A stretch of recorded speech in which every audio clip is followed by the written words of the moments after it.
Denver 7 On Demand is brought to you by Ferguson and BAC Appliance Center, the best in bath, kitchen, and lighting for your home.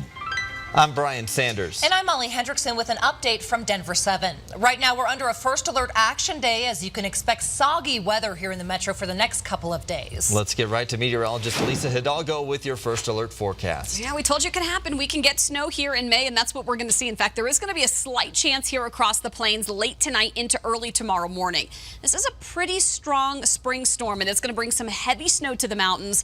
More than a foot, it looks like, above 10,000 feet. Now, this morning, the roads are wet. We're already seeing some of that rain switch over to snow in the foothills, and it's chilly. We're in the 30s this morning. We're likely going to see this afternoon highs in the upper 40s, mid to upper 40s, with more thunderstorms and some heavy showers between about 2 and 3 o'clock. Wet roads and the potential for some severe weather across the southeastern plains. I'll show you where that spot is coming up in just a minute. So it's soggy. You're going to find wet roads through the evening into early tomorrow morning. And you'll notice down along the Palmer Divide, it doesn't take much, a little elevation change, and you're going to find that rain switching to snow. So the roads could be a little slushy in through early Tuesday morning as the storm tracks through the state. A number of alerts. This is pretty late in May to see this many winter storm warnings in the mountains, covering areas, again, above 10,000 feet. But as you get closer to Denver and our foothills just west of town, up and through Evergreen, Conifer, Tiny Town, there along 285, we are going to see some heavier snow, about 5 to 10 inches expected there as you get closer to about 8,500 to 9,000 feet. So on the Super 7 day, some pretty soggy weather to start the week. Rainy and cool today, upper 40s for highs. Look at that risk of severe weather. Now, it is going to cover parts of southeastern Colorado. That's closer to Lyman, Burlington, just east of the airport this afternoon. There is going to be a risk of some larger hail, damaging winds, even some isolated tornadoes. Most of the really serious weather that we're going to see today is going to be down and through parts of Oklahoma and Texas. Now, tomorrow we're at 51. Chance for, again, a little snow early on. Temperatures will warm again by the afternoon, and we're going to see some pretty soggy weather. So if your kids have practice this next couple of days, you may want to check with the coaches. You could see some of those practices canceled. 60 on Wednesday. Now, there's still going to be a few showers Wednesday, but the overall trend, you guys, starts to warm up and dry out. So we're back to near 70 by Friday, and it looks pretty good for Memorial Day weekend. But after this heavy snow in the mountains, you can bet there's going to be some muddy camping for the holiday weekend. Oh, yeah, that's for sure. All right, thanks, Lisa. And with more snow in the forecast for the high country today into tomorrow night, our already high snowpack numbers are only expected to rise. Denver 7's Nicole Brady explains why this late winter weather we're having could have a big impact on some popular summer activities. It certainly doesn't feel like the unofficial start of summer is just a week away. And even once it does start to warm up, the snowpack from the winter is going to continue to affect our summer plans. One of the great things we see every year when the snow melts is Medano Creek at the Great Sand Dunes National Park in southern Colorado. That forms every year from the snowmelt in the Sangre de Cristos. The National Park Service says because of this year's near record snowpack, peak flow will likely not happen till June, so later than normal. It could still linger into July. The snowmelt also expected to be very good for our reservoirs. As for our rivers, we could see some rough conditions if the snowmelt happens quickly, if we see temperatures spike quickly one day and we get a rush of water. That could lead to some dangerous rafting conditions or even dangerous fishing conditions as well. Even some of our favorite mountain drives during the summer could be impacted by the continued snowfall. We're already seeing snowplows struggling to get Trail Ridge Road in Rocky Mountain National Park opened by Memorial Day. As for Memorial Day weekend, may not feel like the start of summer yet, but eventually it will feel more like summer. You'll be able to hike and bike and do your favorite activities. Might just be a couple weeks later than usual. At Genesee this morning, Nicole Brady, Denver 7. Nicole, thank you. And this new snow may not help the Forest Service open up the scenic Maroon Bells trails as expected on Friday. These pictures were sent out last week showing crews clearing out the area around the lake. Even before this new round of snow, the Forest Service warned the trail and the area around the lake are still snow covered.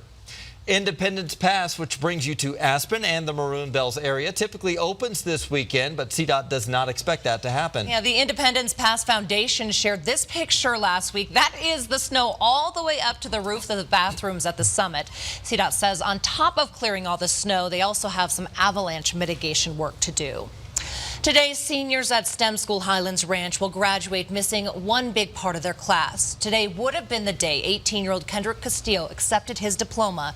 Instead, his classmates will honor him. Kendrick was killed trying to subdue one of the alleged shooters inside his school about 2 weeks ago. Denver 7's Micah Smith is at Dove Valley this morning, where the Broncos are stepping up for these students. These students have been through so much over the past 2 weeks, and knowing that graduation would be a bittersweet time, administrators shortly after the tragic shooting reached out to the Broncos organization to see if there was anything that the team could do for their graduating seniors. Broncos Vice President of Community Relations, Patrick Smith, told school administrators they would be happy to help the school, students, and their families in any way possible. So the Broncos opened up their UC Health Training Center here in Dove Valley for STEM School Highlands Ranch graduation ceremonies tonight. Last Thursday, while the students attended their graduation rehearsal, Broncos place kicker Brandon McManus and linebacker Bradley Chubb surprised students and talked with them for a while. Bradley Chubb tweeted about the experience, saying, quote, "It was a blessing seeing smiles on those kids' faces after such a tragic event. Hashtag STEM Strong." He elaborated more during an interview with us shortly after. When me and McManus showed up, just to see the smile on those kids' faces, we was talking to some of the teachers. It was like this is the first time these kids smiled since the incidents. According to STEM School's events calendar, the graduation ceremony will begin at 6:30 tonight. Reporting from Dove Valley, Micah Smith, Denver 7. Micah, thank you. Tonight, the Douglas County School Board unveils its new strategic plan, and school safety will no doubt be a big part of it. In March, the community filled out a survey for what changes they wanted the district to make. Focus has certainly shifted in light of the shooting. The district will also look into how to spend $10 million set aside by the county specifically for school safety following the STEM shooting. If you live in Denver, you'll want to keep an eye out for new runoff election ballots in the mail over the next few days. The city starts mailing them today. While the mayor's race is getting the most chatter, there are still runoff elections for clerk and recorder and for 5 of the city council seats. There's also a new initiative on the ballot, Initiative 302. 302 is a real simple initiative that says that if the city of Denver ever wants to spend our tax dollars bidding for or hosting the Olympics, that they first have to get approval from the voters. So Denver was awarded the 1976 Olympics but turned it down. The runoff election is June 4th. Every registered voter in Denver will receive a ballot. Meanwhile, tonight, the current members of Denver City Council will focus on the health of the city's parks and open spaces over the next 20 years. Game Plan for a Healthy City aims to get every Denver resident within a 10-minute walk of a green space. The city is also looking at ways to make parks more environmentally sustainable. This semi-truck driver accused of causing a deadly fiery crash along I-70 last month is out of jail as he waits for his next court hearing. 23-year-old Rogel Aguilera Medeiros has posted his $400,000 bond Saturday night. He faces 40 charges in this crash that killed 4 people. Medeiros says his brakes failed, so he had no way of stopping. He's expected back in court July 11th for a preliminary hearing. An eyesore in Westminster is finally coming down. Building E at the Westbury Apartments is being demolished nearly a year after a deadly fire. It's been pretty rough coming home to it every day, driving by. It's really sad to invite people over because it's like the first thing you see is that awful picture right there. I am glad that it's getting torn down, though. So now tenants are wondering how long it will take to haul away the asbestos-laden debris. Tenants are looking forward to removing the plastic on their windows and doors that are there protecting them from asbestos. In our growing Colorado, some areas of the state are seeing such a boost in population, it's putting public safety at risk. The mountain town of Eagle is hoping to use that growth to make the community safer. The town, about 30 miles west of Vail, is imposing fees on new construction to pay for public safety. There are currently about 7,000 people living there, but more than 2,000 new housing units are expected to be built soon. And you can help decide which buildings and landmarks in Denver should get recognized as historic sites. Historic Denver has a new contest running through the end of the month. They want to see your pictures of Denver landmarks, both historic and places you think should be landmarks. Historic Denver, that's important to us because we try to save the places that matter to people in Denver and the places that make Denver, Denver. And so we want to hear from the community and see what matters.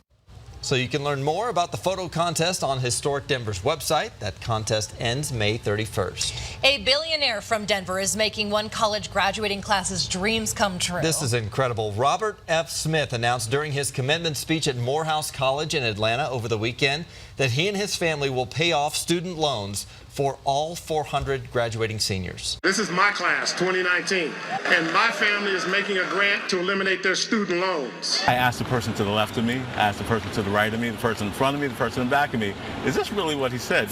Yeah, it took a little while to sink in, but the total amount adds up to around $40 million. Robert F. Smith is the CEO and chairman of Vista Equity Partners, which is a software and tech investment firm. Morehouse College is a historically black college. Smith spoke to the graduates about growing up in Northeast Denver and his experience going to a newly desegregated school. How about that gift? This has been your Denver 7 on-demand update. Thanks for joining us. Make sure you check back here later today for another update and download the free Denver 7 app for breaking news and alerts. Have a great day.